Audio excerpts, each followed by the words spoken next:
here to talk about our preseason so far. I hope everybody saw that we released our non-conference schedule this morning to go with the SEC schedule last week. So our schedule is set with 25 games. A couple of reminders, if you would, when you're not asking a question, mute your microphone to limit background noise. Also, I'll call on people in twos to ask questions. And then finally, also remember no live streaming of the Zoom. With that, we'll get an opening comment from Coach Crean. And then our first two questions today will go to Mike Griffith, followed by Mark Weiser. Okay. Well, thanks everybody for joining this as usual. And you're more used to doing this than I am with everything you're dealing with football, with the Zooms. But when it comes to press conferences and interview sessions, but I appreciate you doing it, taking the time to do it. We're off today from practice. That's one reason we can't have players today, because we can't require them to be a part of it on an off day. But we've had 21 days of our allotted 30 days of practice. You get 42 days to find 30 days, and you take 2 days off a week. So today's one of our days off. This week, we'll actually scrimmage more with SEC officials tomorrow, which is something we have not done. In the past, we would bring officials in sometimes every day, usually every other day in a normal year, but we have not had officials in at all. And the only officials we can bring out in are SEC officials that go through the protocols. And with that, everything has been about handling the protocols, making sure we're taking every possible step that we can, making the adjustments, having the flexibility, being able to monitor everything the best we can. We've also had some other sicknesses that we've had to deal with throughout this period, but you just get used to it. You get used to what you're dealing with injury-wise. You get used to what you're dealing with sickness-wise. Certainly we've had some COVID cases on the staff and with the team, but every day is another opportunity for this team to get better, and that is exactly what they're doing. And their energy has been fantastic. Their spirit's been very good. The camaraderie has been very good. And I love coaching them. I mean, we have 8 new players, so there's so much that's going on that's new for everybody every day. Plus, we're really trying to expand our pace offensively and defensively. And we're trying to understand what that's all about. But I'll open it up to questions, and we'll go from there.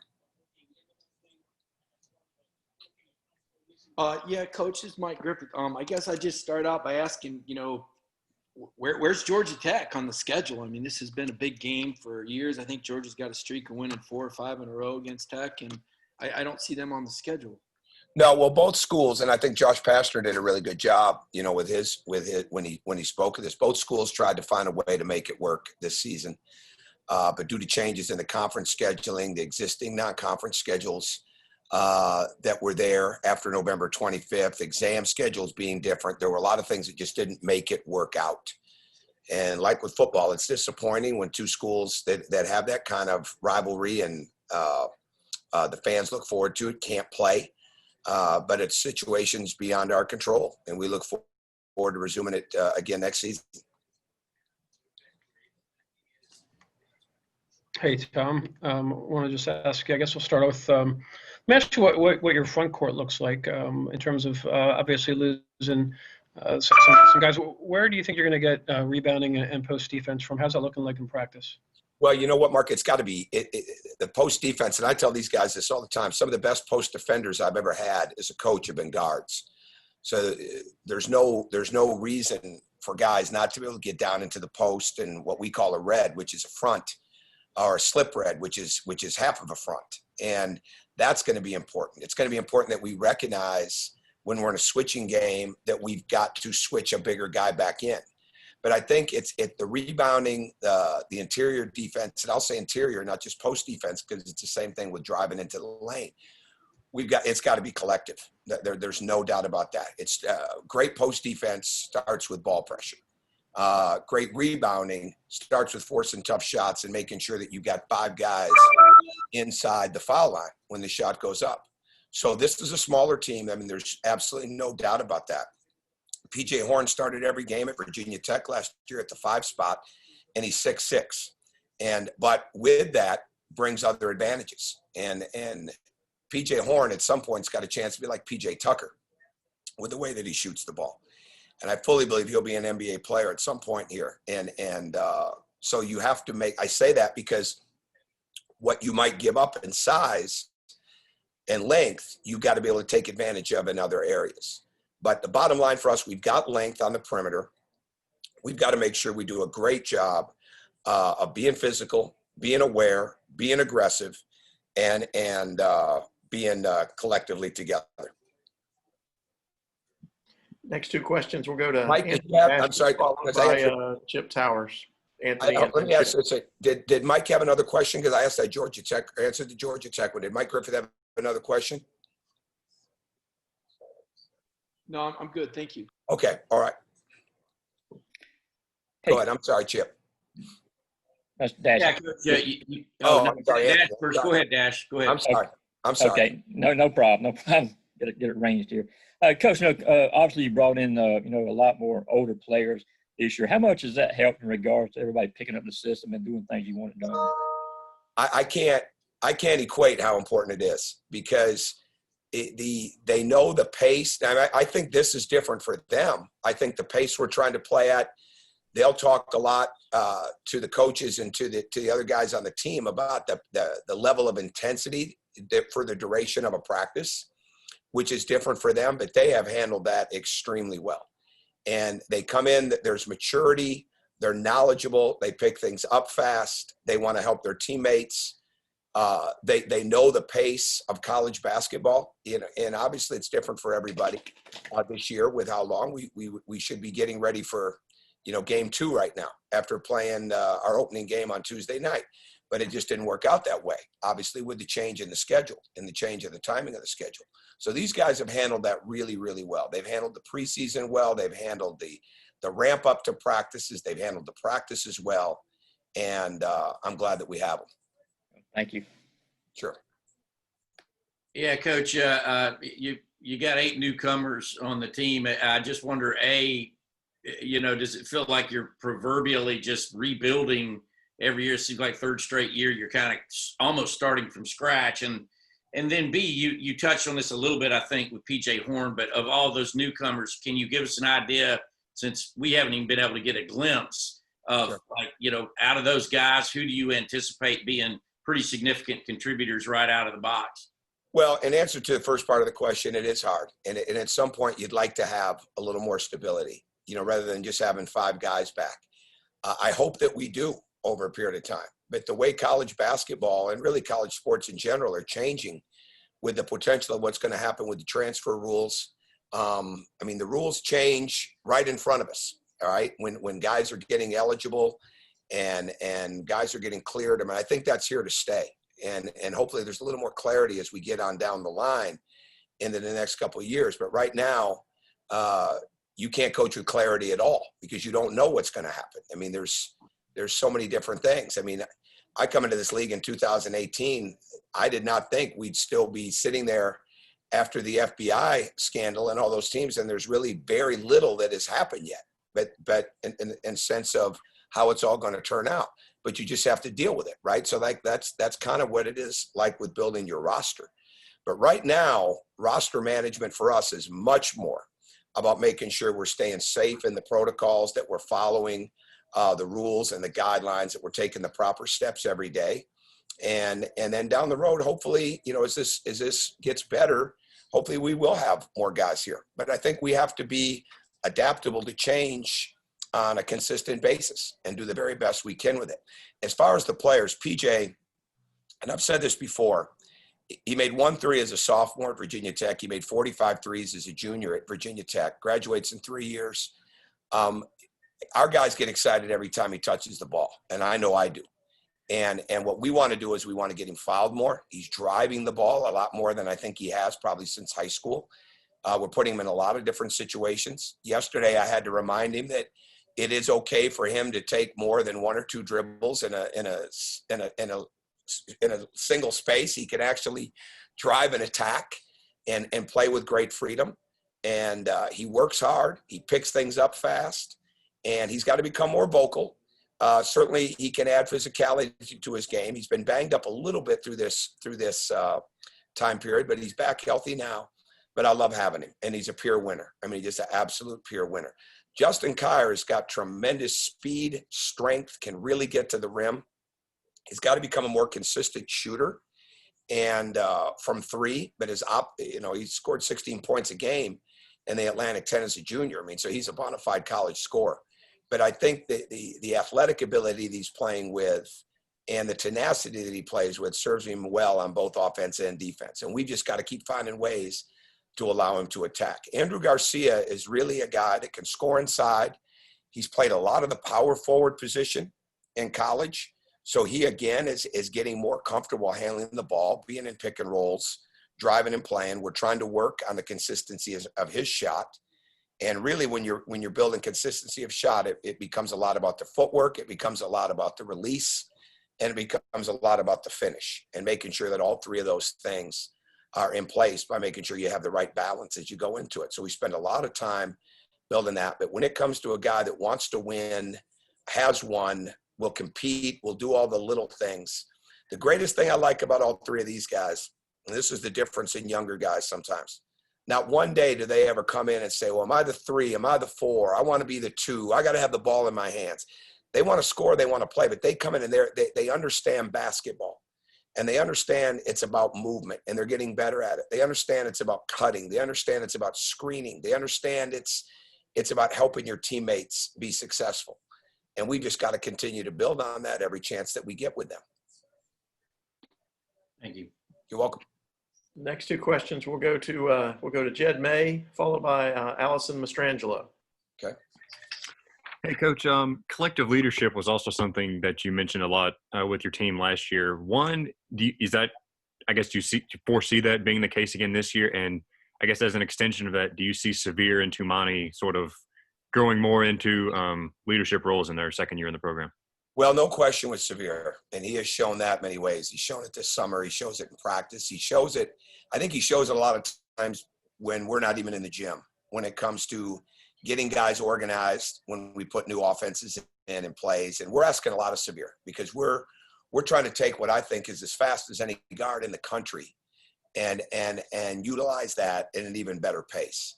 And it's going to take a little bit of time, I think, to get the pace that we want down offensively and defensively. But I know Severe is going to be a huge, huge part of how that goes. Tumani definitely with the way that he's playing, but he's got to be more verbal and vocal.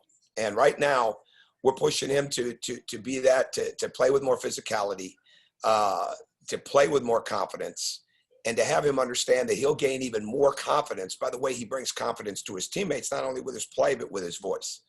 But there's no question that when you add the 3 seniors to Ty Fagan, who's working extremely hard at this, and Severe and Tumani, those are guys that are definitely bringing leadership, but they're all better when it's collective. I mean, we're not a team that you're going to look at and say, okay, these 1 or 2 guys are going to lead this thing every night in scoring. I mean, it was easy to look at Anthony last year. It was easy to look at Rayshawn and say pretty much on any given night, they're going to be up there near the top, if not the top. I'm not sure we're like that this year. And as I try to get across to them, balance is not a bad thing.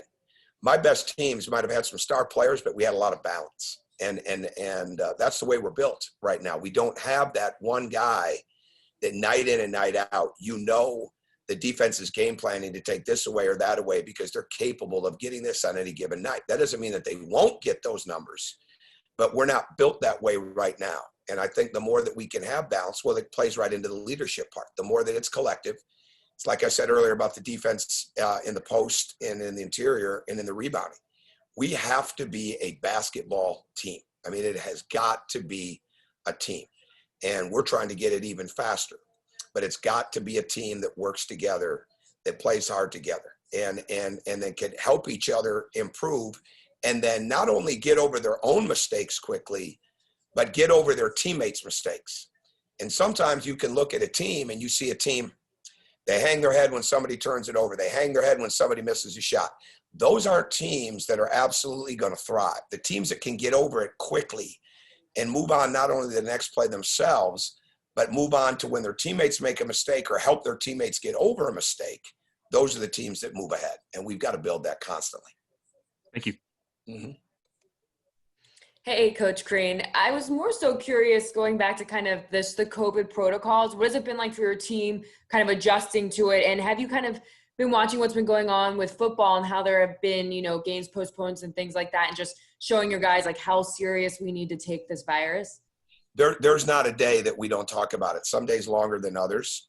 But more importantly, there's not a day that it's not visual to them, with the sense of our trainer, our strength coach, our other coaches being on top of this and making sure that we're masked up. And we don't let one mistake flow into the next day, right? You forget your training mask one day, you're going to have to leave the training room, right? It's not, well, bring it tomorrow. No, you leave the training room, go get your mask and come back. And I think it's like that because I'm 54 years of age, all right? And the other day I forgot my mask at home. Well, I'm glad I had another one in the car, right? So I could still stop at Starbucks because you're not getting in Starbucks without that mask, right? So to me, we have to be flexible. We have to be cognizant, but we got to be diligent, right? And most importantly, we have to understand we're not in a bubble. I mean, we're absolutely not in a bubble. And you can see most football programs, most college basketball programs, they're not in a bubble right now. It was in a bubble that worked out really, really well for them. All right. So when we try to keep them bubbled the best that we can inside of this. And I think the protocols and the CDC guidelines and the task force and everything has done a great job of that. But it's how cognizant and aware they are when they're not here. Around other people, around their living arrangements, around other students, around other parts of town, in classes, in restaurants, and we just keep harping on it constantly. But the one thing we're not doing is we're not living in fear. Like I'll tell them all the time, I said, you can smile through your mask, right? Just because you have a mask on doesn't mean you have to be unhappy. And it's the same thing with life. You got to live life, but you've just got to be absolutely smart. And the moment that you don't think it can happen to you is a huge mistake. I was on the phone with Tom Izzo yesterday, and we talked for a long time because he's got a lot of time on his hands right now, sitting at home. But I know how diligent he is. I know how cognizant he is on a daily basis with his team and with his players. And they're testing every day inside of the Big Ten at 7:15 in the morning. And he's still stunned as to how he could have contracted the virus, right? But it just goes to show there is no real rhyme or reason to this. And I share stories like that. Anytime we see something new, anytime we hear about something, we read something, we want to make sure they get it. But we also want to keep talking about our own real life experiences because we have gone through it. And when you look at the numbers across the country and you look that now we go from testing one time a week to next week we start testing 3 times a week. As we get ready for competition, it's going to change even more. And we want to be flexible, but more importantly, we want to be extremely smart. We'll next go to Tori Heck, followed by Ryan Curley. Coach, going back to Chip and Jed's questions about kind of being in this perpetual rebuilding phase where you keep getting these younger guys. Jed mentioned Xavier and Tumani, but what Christian Brown was kind of the third sophomore player that's back this year that was really the kind of third to that trio of freshmen last year. What can we expect from him this year, and what are you expecting from him? Well, he's definitely improved, and I think his leadership will come out more. And I didn't mention him in leadership, but there's definitely a place for that. But he's got to have confidence in the games. And so many times when you haven't had the games yet, to have that confidence, your voice doesn't come out. And he really came into the summer and to the fall wanting to have that. He's been banged up a little bit with some nagging injuries and a little bit of sickness. And we're still going through that some, but he has improved. His jump shot has improved a ton. He's got to be a stellar defender. Goes back to what Mark asked early on. I mean, when you start talking about rebounding and interior defense, he's got to be a huge part of that because he's got length, he's got quickness, he's got speed, he's got tenacity. And that's where he's got to be. He's got to be an even more skilled version of what made him Christian Brown in high school, which was doing all those things. And so to me, if we get that and he gets some confidence, I think his game will continue to take off. Thanks, Coach. You're welcome.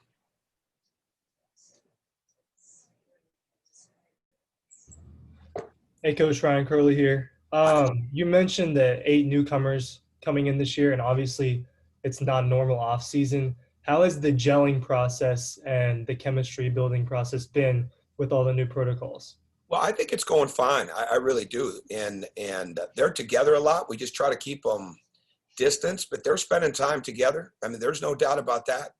And, we've had a couple cases and contract tracing cases, not lately at all, but even going back to the summer where guys were together riding in a car to go eat. And, they didn't have their masks on in the car and they sat in the car together to eat, or they sat outside to eat, rather than stay in space. You don't want that, but at the same time, you love that this new group of guys is spending time together, sharing rides to a Chipotle or Jason's Deli or all these different places that they go, because we actually get down, okay, what's within 15 minutes together, what's not, right? And you worry about them so much. But the thing that I really like, and again, we haven't played any games yet. We haven't doled out any minutes yet. We haven't had some guys come back the next day after not having good games or not playing as much as they'd like, and that always affects things. But I really, really like the way that they've come together. I like the way that they listen. I like the way that they support. I like the way that they're buying into the structure of it. They don't get frustrated with each other, and it'd be very easy because we're having some very tough, grueling, this is how we're going to play at this pace type of practices. And they're learning more and more to get over their own fatigue, which is hard, and channel some energy into their teammates to help them get over it. And that's by design because we don't have the exhibitions this year. We haven't had referees in. All this stuff is new. It's all different. What we wanted to do opening of the season, MTE wise, we weren't able to do, right? And with teams not being able to travel, it's been a cluster. It really has. And everybody's going through it. And we haven't even started games yet, with these new protocols. So the togetherness of your team, the energy of that togetherness, the ability to create your own energy, especially in these environments that aren't going to be as full as what they've been in the past, the ability to get each other through the doldrums, get each other through the tough moments and the tough days, and really in the guts of the game, in the heart of the game, to be able to be together is going to be crucial. So that chemistry's got to be there. And that's what we're trying to build, and they're building it on a daily basis. We'll next go to Andy Walsh, followed by Alec McQuaid. Hey, Coach. I guess with, no real preseason with, scrimmages, no exhibitions like with, Charlotte or Valdosta State last year, how difficult do you expect, the start of the year to be, especially, with all the new guys? Oh, there's no doubt that there's no way to prepare for that. And with a veteran team, you need those games or scrimmages. With a veteran team, you need the referees to be in the gym, to tighten it up even more than what the coaches or graduate assistants are trying to do. You need that, and we don't have it. We don't have it. And so there's going to be a lot of baptism by fire, trial and error, whatever phraseology you want to use, that's what it's going to be. And we're going to need a level of patience with that. And I'm going to have a level of patience with that and keep it in perspective. But if we're going hard and we're playing through things and we're trying to make each other better, and we have a commitment to defensive transition, challenging shots, getting 5 guys inside of that lane area to rebound the ball, getting out on that break, moving the ball, we'll get through it. We'll get through it.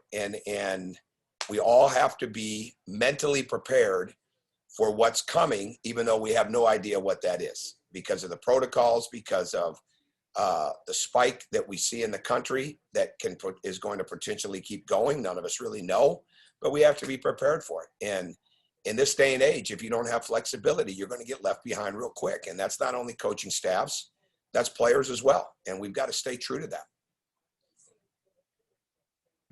Hey, Coach, in a kind of an interesting change of fate as well, the NBA draft is still coming up. I'm just curious, how much have you talked to Anthony Edwards before the draft, and how have you helped him, and what's kind of been unique as far as his experience goes before this draft? Well, I was on FaceTime with him 2 nights ago. We texted last night. He was here a couple weeks ago. It's more texting than anything else. What I love about him is he keeps in touch with this team so much. And it's great. I mean, it's like he never left in that respect of being a great teammate. And ultimately, I've said this before in some other areas, but it's true. I mean, as much as you miss him as a player, and obviously he's a tremendous talent, I miss him as a person. I miss the personality. I miss his energy. There's an aura about him. I mean, he is a charismatic person, and we saw it all at the age of 18, and he's that way at the age of 19 as he gets ready to embark on this. I think for me, he's got really good people around him. He's had some workouts, not that many, and I think he's done a very good job in that. My advice to him is to keep being the same guy every day through this. Don't get high or low based on anything you hear, anything you read. Don't take what you're hearing with any sense of definitiveness, because especially now, I mean, and really for the last couple of weeks, but especially now, there's so many smoke screens being thrown out there. There's so much hyperbole being thrown out there. There's so many opinions being thrown out there, and you can't get worked up. And I know it's going to get harder for him with that because there's so much uncertainty. You know, when you pick a college, you know you're going to that college. When you're going to get drafted, you have no idea. And he wants to be number one, and I want him to be number one. But at the end of the day, the thing that keeps me awake at night when it comes to Anthony Edwards is being in the right environment where he's going to have a head coach that's going to invest in him in a big way and take that responsibility. And trust me, the NBA is not full of 30 NBA head coaches that are willing to do that, you know, because a lot of times of where they are in their life. And my hope is that he gets that person. My hope is that he gets a coaching staff that's going to spend that time with him. My hope is that he gets around leaders and mentors in a team that no matter where they are as players, they can help show him what it means to be a professional, and that he'll listen to, because he's got humility, he's got hunger, he wants to learn, but he's also very confident, and he's going to need people that he trusts, people that he will respond to him and that will get to know him and not assume things, and that aren't afraid to make him better. And I think that's one reason that he liked it here. He had structure, there was commitment, and he knew we were going to come in every day to make him better, whether he wanted to or not. And most days he did, but every once in a while when it was hard, we had to push him through it. And my hope is that he continues to get around people that he respects that will help him continue to do that. Because I think, I've said this and I'll say it again on here, I wouldn't want to be the leadership group that didn't pick him and answer to my fan base in 2 years. I just wouldn't want to be that group. And if you base it on the first couple of months, yeah, maybe not, right? But I don't know if you can say that with any rookie. But I think that if he gets in the right environment, he is just going to flourish. And again, like I said, my hope is that he gets with the right place, and that he gets a chance to do it right away. But most importantly, he gets a chance to do it with people that are going to help him learn. We'll go to Palmer Toms, followed by, I know Chip Towers has a second question he wants to ask. If anybody else has another question, we've sort of been through the rotation, throw your hand up on the Zoom and we'll come back around to you. But Palmer, followed by Chip. Yeah, Coach, obviously there's been a lot of talk in here about the graduate transfer additions. But what have you seen out of the two true freshmen as well as the junior college guys, and how do you think they can all factor into the program year one? Well, I think bottom line, the two freshmen, Katie Johnson and Josh Taylor, have worked hard every day. They've come in and they've been a product of being around other veterans that know how to work. That I think the fact that you have a Ty Fagan, that you have the three seniors, that you have Jonathan Ned and Michael Starks, who've been well coached and have been in a college environment, that helps the young players. It certainly helps the sophomores, so I think it helps the freshmen. Michael Starks and Jonathan Ned are learning the speed and pace of the game. They're learning the strength, especially in the case of Jonathan, in the sense of what he's got to have strength-wise, how he's got to play physically, where he gets his shots from, really understanding the commitment to spacing, cutting, moving without the ball that's there, getting the shot off quicker. Michael is continuing to get better and better. He's had a very good week and a half. And after he had a rather serious ankle injury, not anything that required anything extensive, but he wasn't able to practice for about a week and a half, 2 weeks. So he's been much better with that. But every day when we come out there's nobody that sets the ground floor for not working, right? And last year that wasn't always the case, especially with young players. You know, Jaquan Walton is continuing to improve and has put together a really good week and a half. And it's competitive right now. But our whole goal was that we're going to have a consistency of depth, not just bodies, not just guys that look good, that can play, but guys that are consistent in how they play, so we can continue to bring this pace. Because we don't want to be in a situation where we're trying to win when we're not as big. And without that bona fide guy that is just going to break the defense down when they want to get a shot or take something out of nothing, we want to make sure that we've got a collective group that can play the pace and bring fatigue and pressure to the game. Yeah, Coach, a little bit of a housekeeping question. Sorry to have to bring this up, but on Justin Kier and that arrest October 9th, I understand 3 players were with him too. Is there going to be any discipline in terms of these first couple of games or anything with him or any of those other players? Well, we're going through the disciplinary process, and we've addressed that incident not only internally, but how you would with the athletic association. And we've stayed in really good contact with those procedures and are still working through that. But we've been on top of it since the time that it happened. There was no question it was disappointing. We've taken steps from that day on, which are continuing to be ongoing. And there's punishment, but then there's also discipline. And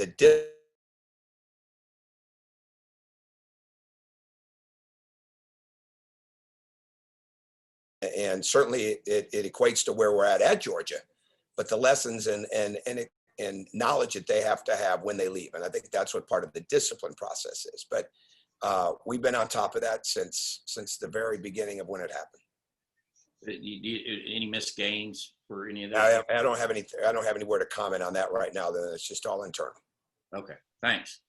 Yeah. We'll next go back to Mark Weiser, followed by Jed May. Got another question about Anthony. Tom, I know you were well aware of what kind of talent you had when he before you got to Georgia. I wondered, from the months he was on campus, was there a moment, whether on the practice court, a shoot around, a game, where you saw something that made you think that this guy is different? There's plenty, Mark. I would go, let me give you a couple. That's a great question. Let me give you a couple examples. 3 weeks in is when he realized all of this was different. When we were back in June even of his freshman year. And it's like you learn that it's completely different than what you ever would have thought.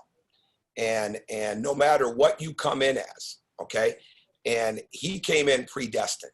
I hadn't coached too many guys that were predestined for the NBA at a very early age. Cody Zeller was probably like that. But again, Victor Oladipo, 1 scholarship offer. Dwayne Wade, 3 to 5 scholarship offers. Those guys didn't come in predestined. They earned it. And a lot of times what happens is when you're predestined, you'll also feel, because of the way you've been raised in basketball, that you're anointed, right? He realized pretty quick that's not how it is. And I think he ran with that, right? And he never came in here and acted like this was owed him, or he was something that was all that, so to speak. He had to earn it. And he really started to figure out that he could get better. And I think when you first find out that you've got some things that aren't there, or you can be better, right, it's hard to take that. And then you realize, like, man, they're not backing off. We're not taking a day off here. We're not taking a day off there. We're going hard every day that we're out there. I think that was great for him. No question, the Michigan State second half, you'd have to say was a big moment. But there was a moment near the end of the season, and probably 2 weeks left in the season, and we're practicing and we're scrimmaging at the end of practice. And we're in game week and all that type of stuff, and we scrimmaged, and it was like Michigan State reincarnated. He made 6 out of 7 threes in a scrimmage, and he was getting to the rim. It was mesmerizing. I mean, and it's like, here's this guy, and again, it kind of likened, we've had some really good games with him, but some of these best moments, because he's so young, the public didn't even get to see. Like if we put that practice film out on social media, it get a whole bunch of hits. Trust me. But my point is, like, when you're young like that and you're learning the game, you're never quite sure where those moments are going to come. And it did, right? And I think that's why that's going to happen for the next couple of years too. He's going to have some great moments in practice that aren't always going to manifest into the games because he's very, very young. And it was really hard for anybody to keep in perspective that he should have been a high school senior, right? And he's being asked, when you come in with that predestination and you come in with those accolades and expectations, it's not a little bit harder, it's a lot harder. But he came in every day, and what I think maybe hit us, here's the best story I have on him when it comes to who he is. We're having a day in practice, and Mike Peake and Jaquan Walton are struggling. They're not playing a lot. They're not in great moods. They're struggling. And we're in a defensive drill, and it's a shell drill. So there's 3 groups of 4. All right? Their group was short one, and it was going to have to be a graduate assistant. Or no, it's got to be one of our managers to step into that. Anthony not only participated in his group, but he played in their group for the entire 20 minutes, 25 minutes that we did it, because he didn't want those guys to fail. So it wasn't like it was just Ray Sean Hammonds or Tyree Crump or Jordan Harris. It was guys that weren't even playing. He didn't want them to fail. And the level of empathy that young man has, the level of care he has for his teammates is unique. It's very, very unique. And as he grows, he's going to be a leader in that league. And he's going to be a leader to older people. It's not going to happen right away. Not going to happen right away. But if he gets nurtured the right way, it's going to happen. And we saw enough of those moments, Mark, to make me believe that is definitely going to be the case if he continues to stay in a good trajectory with the program that he's in. Thank you. So, yeah, Coach, you mentioned this with Chip's question a little bit earlier, but how much different is it trying to build a program now, I guess, as compared to your first couple of years at Indiana with, like you said, transfer rules, the ever, I guess, increasing popularity of the one and dones, some guys choosing to go to the G League instead of college, all that kind of stuff?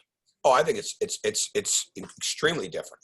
There were no grad transfers when we took over Indiana. For grad transfers, we wouldn't have won 6 and 10 games our first 2 years there. And there's no way. I mean, we would have, there was not the eligibility ability to get people eligible as quick back then. But I think now you've got to be smart. Like I've said to these guys, there's guys we really want to sign and recruit. And some we're still in on, some we didn't get. But you know what? The bottom line is it's much more important about who you get rather than when you get them. And it's much more important to be right about the guys that you want. And then also at the same time, be smart and cognizant and diligent about what's on the horizon. And this is going to be the first year, in all likelihood, that the one-time transfer rule is going to be in effect. You see how quickly kids are getting eligible that transferred. In our own league, changed the way it worked with the Kentucky guys getting eligible after they allowed this year to have 1 free year, basically. So everybody playing college basketball gets 1 free year. I mean, there's changes all the time right now. And the most important thing we can do is take a breath, through this and look at it and say, okay, we've got to make sure that we get the right guys. And we want to get freshmen, but we also want to be able in this league to make sure that we can stay older, because it's very, very hard to consistently win when you're young all the time. And there's always outliers to that. Kentucky's an outlier to that. But for the most part, Duke at times is an outlier to that. But for the most part, you got to get a little bit older. You've got to get a little bit older. You've got to have a good balance. And to me, that's what we've got to stay aware of. So again, even more confidence after the fact that the spring started, Ray left, and we had 0 seniors. And by the start of the summer, we had 3 seniors that are all going to be very important parts of our team. And there's nothing wrong with that. That's the way college basketball is laid out right now. You have to adjust and be flexible to the rules. You have to anticipate rule changes. You have to wait on rule changes. And you just got to keep reading the future, even when you don't have any idea what it's saying. You got to keep reading it, and that to us is what we want to keep doing. Thank you. We'll go back to Anthony Dasher and then Palmer Toms. Hey, Coach, just a couple of quick things, just real quick. Not sure if you can say or not, but can you say how many of your players tested positive for COVID? And also, do you expect to sign anybody during the early signing period? Yeah, I'm not gonna comment on the numbers. I think we've tried to stay really true to that as a university in the SEC. At least I think we've had significant, when it comes to players and coaches throughout the summer and fall, and knowing that it could happen again. I'd leave it at that. We could sign, but we also may not, because some of the kids that we're recruiting right now may not sign in this period, and that's just part of it. I mean, again, you've got to have that flexibility. And again, I just keep telling these guys, it's much more important about who than it is about when. And frankly, I was really hoping that there wouldn't be an early signing period, because we haven't been out to see people. I mean, literally, we haven't played a game, until, I think it was Wednesday, was the 11th, right? That'd been 8 months. Well, it's been longer than that since we've seen a recruit in person. And it's so hard. I mean, we can talk about Zooms and FaceTimes and texting and all that different stuff, which is great, but it never, ever replaces the face-to-face of them seeing you in your environment or you seeing them in their environment. And I don't know when that's going to change. It may not change all year. So we're continuing to recruit, obviously, but we've got to be extremely diligent. And I think what's happening is Steve McLean has brought so much here in the sense of what we're doing basketball-wise. You're somebody that knows me so well. I know him so well. We've been together through so many different things. Well, he also knows what we're trying to do recruiting-wise and what works. And I think that's been a really good help for Chad and John as we go through this as well. And because there's a lot of good players out there, but the way that we want to play and the upside that we want to have in that is really, really important. And so we just kind of take it day by day, which I think is the best way to do this right now. Thank you. Mm-hmm. Coach, with so much turnover once again, what are some realistic goals for this team for this season? And is this where you envision the program would be headed into your third season? Yeah, those are all. I have no ability to answer either one of those because because we don't know what's going to happen with this year. And I like where we're getting better. I like the guys that we have. What it means this season. I have no idea. And I don't think any of us could even. We've got to make sure that we're doing everything every day to make sure we get to the next game and hope that the team we're playing is doing the exact same thing. Because there's so many changes. I mean, think about it. There's going to be anywhere from 25 to 27 games, but you have to have a minimum of 13 to qualify for the NCAA tournament. There's a lot of obviously people. You're going to have a lot of flexibility during the year.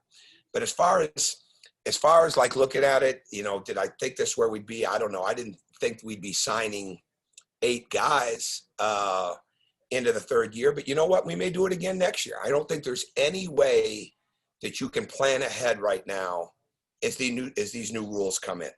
And because we all say as coaches, okay, well, the landscape's really going to change when the one-time transfer rule comes in. Interconference transfer ability, as you saw, came in with the SEC this year inside of football, inside the season. All right, there's so many things that are changing now and that are on the cusp of changing that there's absolutely no way that you can plan for that. And you got to try to be a step ahead, but in a lot of cases, you're not going to be. I mean, we could talk for the next hour about the potential pitfalls of where these rules are going with interconference transfers, with the immediate eligibilities, with the one-time transfers. It doesn't matter what I think. It doesn't matter what anybody else thinks. It's here to stay. It is what it is. And so we've got to do the best job we can do with that. And, my biggest concern through so many things when you build a program has always been APR. Well, now the APR is going to take a halt in certain areas. Who thought that everybody would get a free year out of this? I mean, we could have looked at it in the spring and said it's potential, but I didn't think it would happen. Now everybody's got a free year. So there's no way to really gauge it. And I just think if you get ahead of your, jump out ahead of your skis, so to speak, you're going to be in trouble. And you can have a vision and you can have a plan. And I think staying true to what works for winning and how you want to play is the most important thing you can do when it comes to recruiting a talent. But the character, the desire to be at Georgia, the desire to be educated, the desire to work hard every to see your teammates be better and be a better teammate. Those are the things we've got to really do our research on. And Mark Weiser, see your hand still up. Another question or just floating? Yeah, I just had a quick question. Tom, I think you used the word cluster or something to describe the non-conference schedule, trying to finalize that. How much is starting with so many home games and who the opponents are by design, given the 8 newcomers that you have? And have you also talked to Memphis or SMU about playing next year? Well, the SMU contract was over because that was totally through the MTE, Sure. And that was done by the promoter. So there'll be no return game there. I do truly believe Memphis is coming back here. That's part of the process.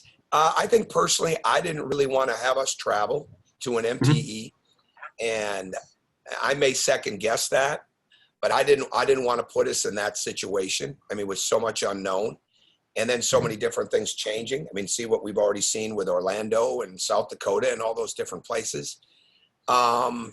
Would getting on the road be good for a team? Yes. Is this a normal year? It's anything but normal, as everybody knows. So the most important thing of keeping your team growing confidently, getting better is there, but nothing is more important than keeping them as safe for as long as you can. And because we know we're going to be playing a lot of road games once the SEC schedule gets here. So we've tried to do the best we could do with that. The rough draft of this schedule, especially the opening of this schedule, probably changed 15 times, 12, 15, 16 times in the last month. And it just is what it is. Between Brian Fish and John Bateman, they've done a fantastic job with this, but it is what it is. And we've got to do the best job we can with it. So is this good? I appreciate everybody. All right. Thank you. Thank you, everyone. Appreciate it. Have a good day. Thank you. Bye-bye.